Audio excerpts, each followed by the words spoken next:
Hello, this is Dr. Nelson with Chapter 12. All this time in secret, I've been messing with butter. What Miss Smith didn't know what I was doing, she couldn't forbid. The Tuesday that she stayed in bed, I sat on him for the first time. I coaxed him to stand beside the stone wall, then climbed the wall, wobbling, without my crutches, and threw my bad leg across his back. I grabbed his mane and scrambled, and there I was astride him. The smell of him rose up around me, and his coat felt warm and prickly against my legs. He walked forward, his swinging steps moving my hips along with him. I held on to his mane for my balance. I tried to steer him, but it didn't work, and before long, he dropped his head to graze. I didn't mind. I sat on him most of the morning until I grew hungry myself. Then I slid off him and went in to eat. The next day, my legs felt wobbly, all stretched out in a new way. I didn't mind that either. It was nothing like as bad as walking. The stables had a storeroom attached. It had been locked, but Jamie had found the key under a rock near the door. Inside was all sorts of stuff I guess had to do with Becky and her horses. I went looking for straps like I'd seen on the pony who raced our train and found boxes full of leather pieces, some of them buckled together. I pulled them out and examined them.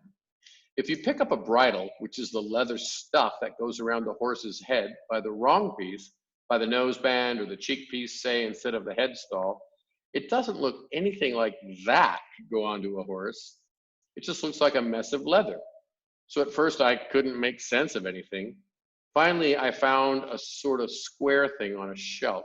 It had pieces of paper covered in writing I couldn't read, and partway through had a drawing of a horse's head with the leather pieces fastened around. I studied it and the leather bits until I understood. That afternoon, when I tried to bridle Butter, I must have been using tack that fit one of Becky's bigger horses. I got the headpiece over his ears, but the metal bit hung below his chin, and the part that should have wrapped around his head wrapped around his nostrils instead. He snorted and ran off, trailing the reins. It took me half the afternoon to catch him, and that was with Jamie's help. On Thursday afternoon, when we got home from shopping, I tried a smaller bridle, and everything worked like a treat. Butter came to me when I called. I fed him a piece of dried porridge from my pocket. I put the bridle on him, and it fit. I didn't know the words then, bridle, bit, reins, cheek piece, or headstall, but I know them now. And the thing with the pieces of paper and the picture of a bridled horse was a book, my first. Anyway, there stood Butter, bridled, and me ready. When I climbed onto him, he sighed and went to put his head down to graze. I yanked on the reins and he threw his head up, startled. That was better. I kicked him a bit because I discovered this would make him move. He walked forward. I pulled on one side of the reins and he turned.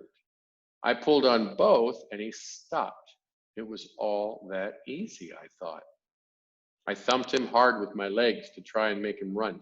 He threw his head down, bucked, and tossed me over his ears. I landed on my back in the grass. Jamie ran to me. Ada, are you dead? I scrambled to my feet. Not a bit. I got back on Butter and tried it again. This time, I kept his head up and he couldn't buck. Not exactly. So he jumped sideways and got me off that way instead. I thunked my head on the ground and went dizzy for a moment. You can have a turn, I said to Jamie. He shook his head. I don't want one. I don't think he likes it. I considered this. Butter might not like it right this moment when he was used to eating all day long, but he'd like it later. Later, when we were running out in the open, soaring over stone walls, he'd like it then. I liked it right away. Falling off didn't scare me. Learning to ride was like learning to walk. It hurt, but I kept on.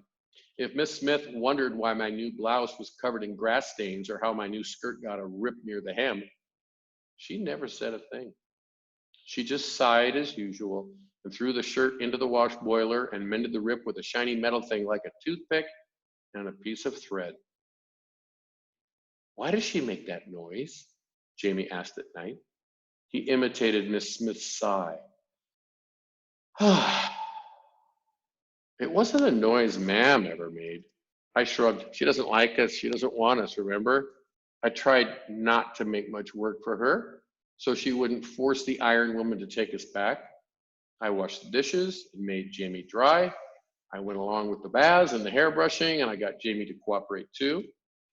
I even made him eat the strange food, though the only way to do that was by threatening him. How long do we have to stay here? He asked. Don't know, I told him. Till the end of the war, or till Ma'am comes to take us back. How long till the war ends?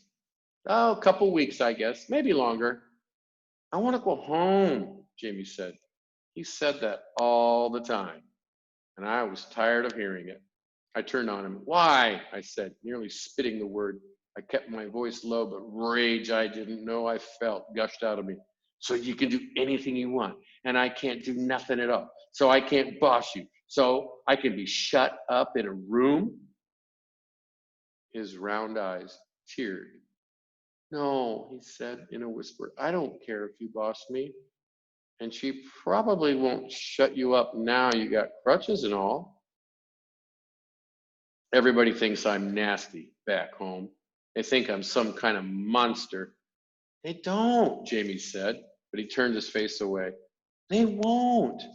He started crying in earnest, muffling his sobs in his pillow.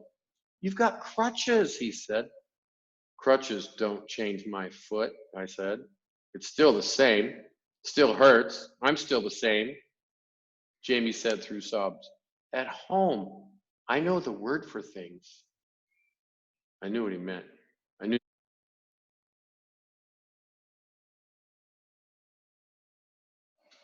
going into a shop full of things I'd never seen before. There's nothing good at home, I said. You were hungry, remember? No, said Jamie. I wasn't ever hungry. I never was. If he wasn't, it was only because I gave him most of the food. I said. I was hungry, and I was alone, and I was trapped. And right now, no matter what, you have to do what I say. You have to stay here with me. I'm the person who keeps you safe. Jamie's sobs slowed. He looked up at me, his brown eyes still brimming with tears. He rolled over onto his back, and I pulled the sheet up to his chin. I patted his skinny shoulder. Is this safe? He asked. Didn't feel safe. I never felt safe. Yes, I said. You're lying. I know you are. Jimmy flopped onto his side, turning his back to me. I lay flat on my back, breathing in the honeysuckle scented air coming through the open windows. The curtains fluttered against the pale blue walls. I wasn't hungry. I fell asleep. Here ends chapter 12.